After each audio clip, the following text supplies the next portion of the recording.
In this phase of our tutorial, we'll talk about some more in-depth editing. We have our sound file here, which is me counting to 10. We've done a little bit of editing. We've cut some unwanted sections out, gotten rid of a little noise, and done a fade in and a fade out at the beginning and end of the file. But now, if we put this onto a CD and played it in a CD player, it would sound very soft. That's because up at the top here, if you see on the right-hand side all these numbers, right at the top of this is 0 decibels. That's the loudest that you can get the sound without it clipping. Everything below that gets quieter and quieter until you reach this infinity mark, and the same on the other side reaches 0. So the goal is to get everything as close to 0 as we can without going over.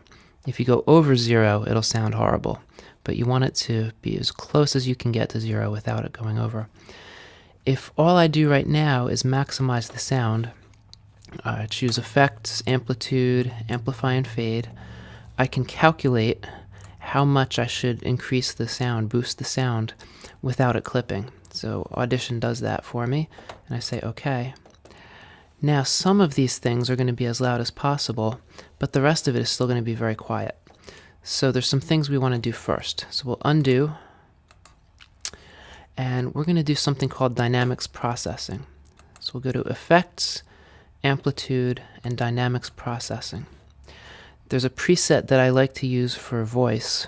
It's Limit Soft minus 24 decibels with Boost, and I'll say OK. This actually applies some compression and limiting and some other things. I don't want to take the time to go into the technical details about those things right here, but it actually boosts the signal and compresses other parts of the signal to make it as usable as possible. So you can actually see, let me do a before and after thing. I'll hit undo. This is before and this is after. So you can see that the sound is a lot more consistent without quite as many peaks. But there still are a few peaks here that we could do without. So what we're going to do is apply some hard limiting, which basically means we set a level. We're going to say here minus 7 decibels looks about right. And anything over this minus 7 decibel range is going to get cut off. So we'll choose Effects, Amplitude, Hard Limiting. And we set this to minus 7, and that's, again, just a judgment call, whatever looks good to you. If you cut too much off, it'll sound unnatural. If you don't cut enough off, it'll still sound a little soft. So just get as close as you can. Now we have a fairly consistent, smooth sound. Each time I say a number, you have, it's a pretty consistent level. Now we can go back and choose Effects, Amplitude, Amplify or Fade, and we can again say Calculate Now.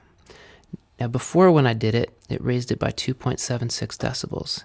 Now when I calculate, I can go up 7 decibels without clipping.